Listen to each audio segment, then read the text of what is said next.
안녕하세요. 멤브레인은 왜 필요하고 어떻게 쓸 수 있을까라는 주제로 강의를 맡은 고려대학교 안암병원 구강암면외과의 전상호입니다. 오늘 제가 말씀드릴 주제는 대략 이렇습니다. 멤브레인이 왜 필요하고 어떤 역할을 하고 그런 것들을 이용해서 환자를 본 임상 케이스를 2케이스 보여드리고 그리고 가장 큰 합병증인 멤브레인 노출에 대해서 예방할 수 있는 방법을 간략하게 소개해 드리도록 하겠습니다. 네, 그럼 본격적으로 강의를 시작해 보겠습니다. 아이디얼한 임플란트 포지션은 어떻게 되는가? 지금 보고 계시는 엑스레이에서는 치아가 존재할 때 하악 구치부의 치조골의 모습을 보고 계십니다. 우리가 임플란트 치료를 하는 목표를 어떻게 생각을 하느냐? 생각을 해보면 의사마다 좀 차이는 있겠지만 자연치랑 가장 비슷한 치료를 목표로 하시는 분들이 많을 거라고 생각을 합니다. 그래서 치아가 발치가 되고 그 주변에 있는 뼈와 잇몸을 보존을 이렇게 한다면 치아가 있었을 때랑 가장 흡사한 가장 자연스러운 임플란트 치료를 할 수 있다는 것이죠. 그런데 다들 알고 계시겠지만요, 발치를 하고 나면 그 치아가 있었던 공간은 서서히 변합니다. 지금 보시고 계신 이미지는 발치를 하고 나서 조직학적으로 어떻게 발치화가 변하는지를 보여주고 있는데요. 발치하자마자는 보시면 아시겠지만 이렇게 발치화가 혈병으로 차게 됩니다. 이런 피딱지가 응고가 되고 브리딩이 멈추고 나면 그 안에서 서서히 재혈관화가 이루어지고요. 재혈관화가 이루어지고 나면 거기에 인플라메이션 반응으로 인해서 골들이 우분본부터 리모델링 과정으로 서서히 본 리모델링이라는 과정이 일어나게 됩니다. 그러므로 해서 나타나는 대표적인 특징이 보시는 것처럼 발치화가 뭔가 모양이 변하고 있다는 겁니다. 높이도 줄고 폭도 줄고요. 그 이유를 설명드리면요. 본 리모델링에 관련된 이론으로 메카노스테이트 티어리를 저는 설명을 많이 드리는데요. 해럴드 포레스트가 이야기했던 것으로 뼈라는 것은 기능을 할 때, 적절히 할 때 그 형태와, 그러니까 형태, 밀도나 크기가 적절히 유지가 되지만 그 기능을 잃으면 볼륨도 줄고 골의 밀도도 떨어진다는 겁니다. 이런 것을 생각을 해보면요. 치아를 서포트하는 치조골, 알베올라 본은 치아가 있었을 때 치아를 도와주기 위해서 있는 뼈지 않습니까? 근데 치아가 발치에 의해서 사라지게 되면은 그 치아를 도와주고 서포터하던 알베올라 본은 그 기능을 상실을 했기 때문에 어찌됐건 서서히 볼륨과 밀도가 줄어들 수밖에 없다라는 거죠. 그래서 이러한 본 리모델링 과정으로 인해서 보시면요, 치아를 서포트하던 이 부위, 즉 알베올라 본 포션이 없어지고 나는데요. 이 없어진 부위를 저희가 극복하지 못하면 결국은 부족한 남아있는 뼈에 임플란트를 해야 되기 때문에 어떻게든 이 본 리모델링 과정에서 흡수되고 없어진 뼈를 극복을 해야 가장 아이디어한 임플란트 위치로 임플란트를 심을 수 있다는 거죠. 그래서 뼈 이식이 필요하고 그 뼈 이식에 필요한 것 중에 하나가 멤브레인이라는 겁니다. 멤브레인은 다양한 종류가 있는데요. 차근차근 알아보겠습니다. 그러면 이런 멤브레인은 막이지 않습니까? 어떤 거를 대체하고 어떤 기능을 하는지 살펴보겠습니다. 우선은 뼈를 감싸고 있는 막, 골막이라고 하는 페리오스테움에 대해서 간략하게 알아볼 텐데요. 다들 아시죠? 뼈는 안에 캔셀레우스 본이라는 약간은 푸석푸석하고 비정형적인 패턴을 가지는 망상골이 안에 들어있고, 얘네들을 감싸는 딱딱한 코티칼 본이라는 뼈로 감싸져 있습니다. 이 코티칼 본을 둘러싸고 있는 막이 골막인데요. 이 골막은 해부학적으로 보면 두 가지 레이어로 얘기를 할 수가 있습니다.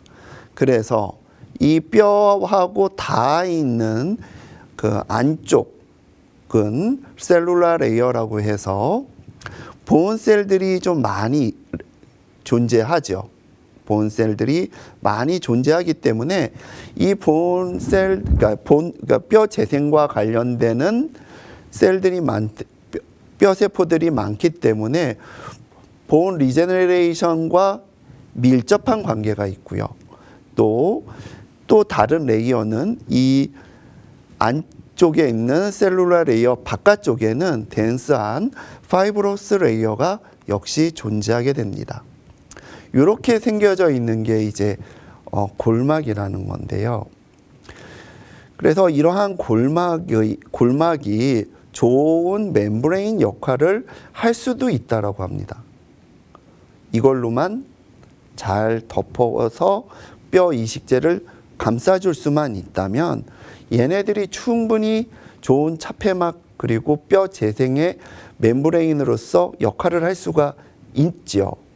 그런데 저희가 뼈를 새로 만들어야 되는, 보존해야 되는 상황에서는 그 부피가 줄어져 있기 때문에 그 부피를 늘려서 그 공간을 만들어줘가는 개념을 가지고 접근을 할 때는 이 페리오스테움 레이어 자체가 붕 뜰 수밖에 없고 언더마이닝 하는 과정상에서 얘네들이 많이 손실된다는 겁니다. 아까 잠깐 설명드린 골 유도 재생성 GBR의 기본 개념은요, 다른 게 아닙니다. 이런 식으로 골 결손부가 생겼었을 때 이 골 결손부에 뼈를 만들어 주는 건데요. 이 뼈를 만들어 줄 때 바깥쪽에 있는 연조직 셀들이 안쪽으로 본 디펙트 안으로 들어오는 것을 막아주고 공간을 형성해 줌으로 해서 뼈 안에 있는 골세포들이 그 결손된 공간만큼을 뼈 조직으로 만들어 가주게끔 하는 게 GBR의 기본 개념입니다. 그래서 GBR이라는 거는 골 이식 시에 골 결손부에 골세포 이외의 세포가 들어오지 못하도록 차폐막을 이용하여 뼈 세포가 증식될 수 있도록 환경을 조성해 주는 술식을 가리킵니다. 좋은 멤브레인이 가져야 될 요구 조건들은 다음과 같다고 합니다.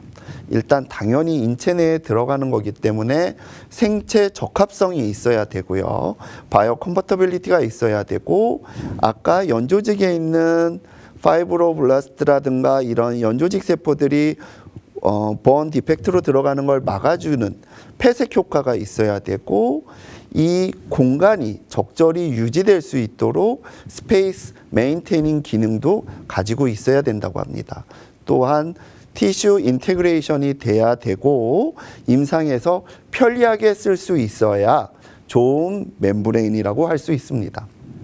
멤브레인은 시중에 정말 다양한 것들이 나와 있습니다.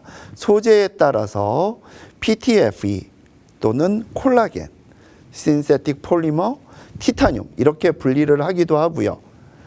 얘네들이 2차 수술 유무에 따라서 흡수성이냐 비흡수성이냐, 흡수성은 2차 수술이 당연히 필요가 없을 거고요. 비흡수성은 2차 수술이 필요할 겁니다. 이렇게 구분하기도 합니다. 제가 생각하는 멤브레인의 역할은 크게 두 가지입니다. 첫 번째가 막아주고, 두 번째가 모아주고. 막아준다는 것은 아까 말씀드렸듯이 불필요하게 골 결손부가 골 조직으로 만들어지기 위해서 골세포만의 공간으로 유지되어야 하는데 옆에 붙어 있는 연조직에서 연조직 세포들이 들어오는 거죠. 이거를 무조건 막아줘야 됩니다. 그게 멤브레인의 역할이죠. 두 번째 역할, 모아주고라는 거는요. 저희가 생각할 수 있는 게 스페이스를 유지해야 되는 게 중요하다고 그랬잖아요. 이 스페이스에는 혈병이 차든 고리식재가 차든 할 텐데요. 걔네들이 어찌됐건 그 상태 그대로 있어야 골세포들이 뼈를 잘 만들어줄 수 있습니다. 첫 번째, 막아주고. 얘네들을 보면요. 이게 대표적인 콜라겐 멤브레인의 하나의 이미지를 인터넷에서 따가지고 왔는데요. 제가 아까 페리오스테움을 설명드리면서 안측은 뼈에 붙는 쪽은 셀룰라 레이어가 있고 바깥쪽은 그 파이브로스, 덴스한 파이브로스 레이어가 골막이 가지는 기본적인 구조라고 말씀을 드렸잖아요. 그래서 시중에서 많이 사용되어지는 콜라겐 멤브레인은 이런 것들을 이미테이션 해가지고 이런 식으로 생겼습니다. 단면을 보시면요. 안쪽 애들은 골세포들이 잘 달라붙을 수 있게끔 약간은 루즈하게 이렇게 생겼고요. 연조직으로부터 세포가 침투되는 것을 막기 위해 가지고는 좀 더 덴스한, 그래서 세포들이 침투해서 안으로 들어가지 못하게 하는 이런 구조를 가지고 있습니다. 이거는 이제 PTF 그 멤브레인의 이미지인데요. 콜라겐 멤브레인도 확대해서 그렇지만 얘네들은 기본적으로 얇습니다. 낭창낭창하기도 하고 기본적으로 얇기 때문에 얘네들을 골 결선부에 이렇게 막기 위해서 덮어놨을 경우에 주변에 있는 연조직이 수처 과정이나 아니면 수처 후에 시간의 경과에 따라서 외부의 외력에 의해서 그 공간이 짜부가 될 수 있는 거죠. 어떻게 설명드리면. 그래서 이러한 얇은 막, 콜라겐 멤브레인이나 PTFE 멤브레인들은 물론 그 안에 티타늄을 넣어가지고 강화시킨 제품들도 있기는 있지만 기본적으로 얇은 막들은 공간 확보 능력이 부족합니다. 그래서 결국은 이렇게 되는 거죠. 뼈가 만들어지기는 만들어졌지만 뭔가 원하는 처음의 모양대로는 만들어지지 못하고 다소 부족한 골 형성이 이루어진 것을 보여줍니다. 그래서 이런 것들을 막아줄 수 있는 가장 좋은 멤브레인은요. 그래서 제가 두 번째 멤브레인이 가져야 되는 중요한 기능 중에 하나가, 역할 중에 하나가 모아주고라고 했는데, 이런 거를 강하게 모아줄 수 있는, 이식제 같은 거를 강하게 모아줄 수 있는 게 티타늄 멤브레인입니다. 특히 수직적으로 골을 만들려고 할 때 버티컬 어그멘테이션을 한다. 그런 경우에는 얇은 낭창낭창하는 멤브레인 가지고는 사실은 좀 많이 어렵죠. 그래서 그런 경우 특히 더 이런 강력한 공간 확보 능력이 있는 티타늄 멤브레인을 쓰는 게 좋습니다. 시중에는 이런 것들을 좀 더 편하게 쓰기 위해서 프리폼드, 디펙트 형태대로 미리 만들어진 다양한 멤브레인들이 출시되고 있습니다. 그래서 얘네들을 적용한 모습을 보시면요. 임플란트 픽스처에다가 앵커라는 거를 연결을 하고요. 그 위에 디펙트 형태에 맞는 프리폼드 멤브레인을 연결을 하시고요. 그리고 나서 캡으로 닫아 놓으면은 원하는 형태대로의 골 재생을 만들어 갈 수 있다는 겁니다. 이런 것을 이용해서 임상 치료했던 임상 케이스를 한번 살펴보겠습니다. 매일 74세 환자분이셨고요. 이 환자분은 당뇨도 있었고 협심증도 있고 파킨슨병도 앓고 있었고 전립선 암으로 항암 치료도 받으셨습니다. 여러 가지 이제 문제가 있으셨는데요. 이 분의 그 대표적인 문제 중에 하나가 대각선 쪽으로 40번대 구치부, 20번대 구치부가 이런 식으로 기능을 못하게 되어 있었습니다. 그래서 씹는 게 많이 힘드셨죠. 그래서 하악 40번대 구치부부터 먼저 치료하기를 원하셔가지고요. 여러 가지 전신질환이 좀 있으셨기 때문에 바로 발치를 하면서 임플란트 치료를 하지는 못했고 발치를 먼저 시행했습니다. 발치를 하고서 4개월 후의 모습인데요. 보시면 아시겠지만 굉장히 30번대에 디펙트가 크게 형성이 되어 있습니다. 수술전 CT의 모습이고요. 가운데 모습을 보시면 이런 식으로 상방의 알베올라 본들이 다 녹아 없어져 있는 것을 볼 수가 있습니다. 그래서 이제 골막을 열고 이렇게 보았었을 때 역시 디펙트가 심하게 있는 것을 볼 수 있고 이만큼의 골 결손을 확인할 수 있었습니다. 이 부위에 임플란트를 아이디얼한 위치까지만 초기 고정을 얻어가면서 심고요. 그 주변에 디코티케이션을 했습니다. 디코티케이션을 통해서 셀들과 블러드를 공급받을 수 있는 환경을 만들어주고 골 이식을 하고 이런 파티클 본들은 무법을 해서 자꾸 움직이지 않습니까? 이런 것들을 모아줄 수 있는 멤브레인을 프리폼드 티타늄 멤브레인으로 이렇게 덮어주고요. 그리고 나서 그 위에 이제 멤브레인 하나를 덧대고 이제 마무리를 했고요.